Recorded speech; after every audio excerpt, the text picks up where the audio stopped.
Գործընկերներ, շնորհակալություն, որ այստեղ եք։ Այսօրվա մեր հանդիպումը նվիրված է Ապուրինի ծագում ունեցող գույքի բռնագանձման մասին օրենքի հետ կապված սահմանադրական դատարանի որոշմանը։ Որպես սահմանադրական դատարանի դիմաց պատգամավորների ներկայացուցիչ, ես այսօր ձեզ կներկայացնեմ իմ գնահատականը, թե դրական կողմերի, թե այն թերությունների, որոնք շատ լուրջ են, որոնք չպետք է անտեսվեն։ Անհրաժեշտ եմ համարում շեշտադրել մի կարևոր հանգամանք։ Սահմանադրական դատարանը ցավոք սրտի մերժեց իմ միջնորդությունը գործի լսումները անցկացնելու բանավոր ընթացակարգով, ինչը խախտում է իրականում սահմանադրական դատարանի մասին օրենքի պահանջները, եւ այդ հնարավորությունը իհարկե շատ կարևոր էր, որովհետեւ հանրության համար պայմաններ կստեղծվեին լսելու իրականում, թե որոնք են մեր փաստարկները, ինչ ենք մենք պնդում եւ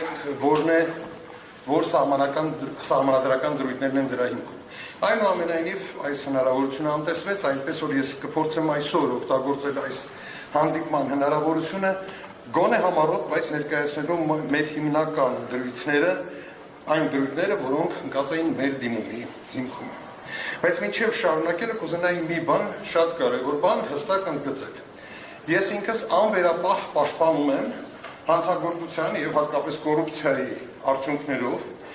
ձեռք բերված գույքի բռնագանձումը։ Այսինքն այն, ինչ ես հիմա ներկայացնում եմ, ամենևին աղերս չունի որևէ մի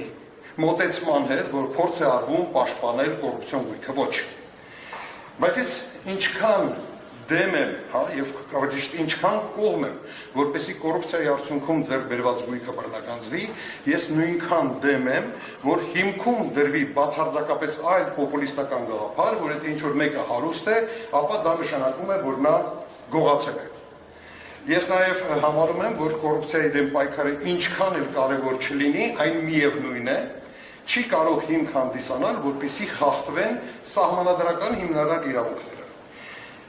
Նախքան առաջանցնելը կուզենայի երկու խոսքով հիշեցնել օրենքի էությունը, որտեղ օրենքը ունի երկու հռչակված նպատակ։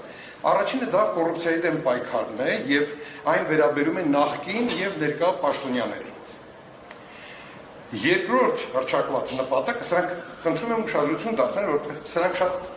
տարբերվող նպատակներ են։ Երկրորդ նպատակը դա ընդհանուր հանցավորության դեմ պայքարն է,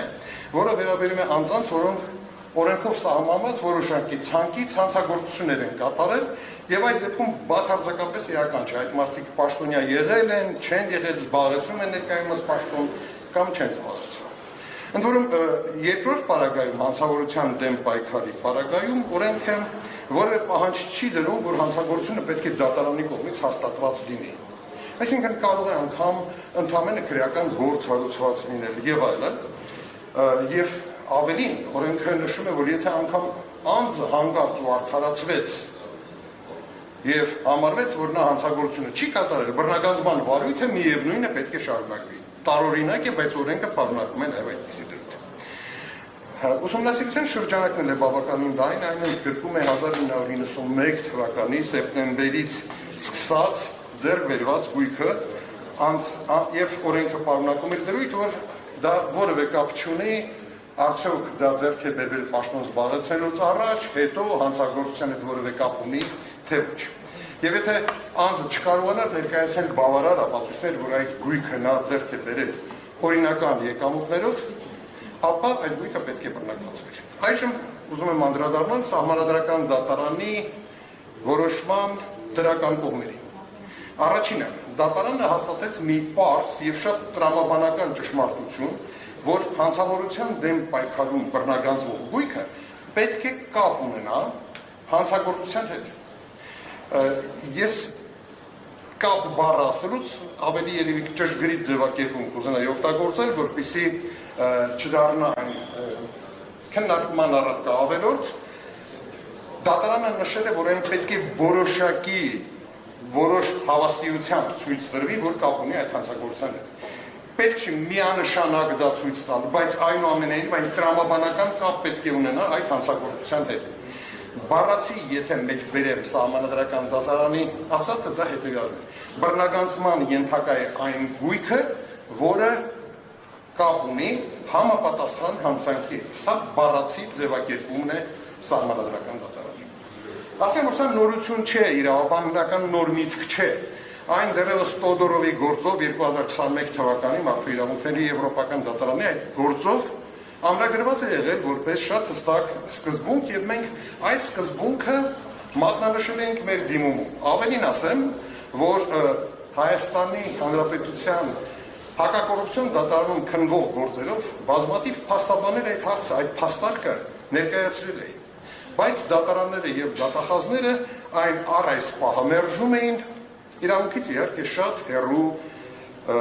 որևէ աղերս չունեցող հիմնավորումներով։ Այնպես որ շատ լավ է, որ սահմանադրական դատարանն այս հարցում վերջակետ դրեց։ Երկրորդ կարևոր արձանագրումը, որ արեց սահմանադրական դատարանը, դա այն էր, որ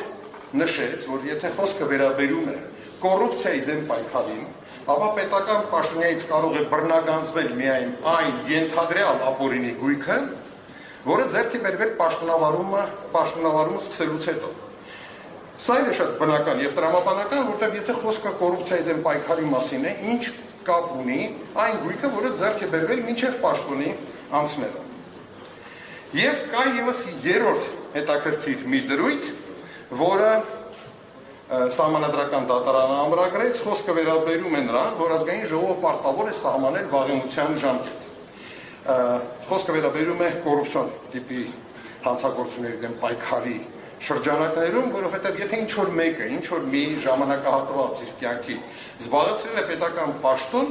եւ դուրս է եկել պաշտոնից, նա չպիտի իր ամբողջ կյանքը սպասի, թե երբ դատախազության ուխտը կչոքի իր դռանը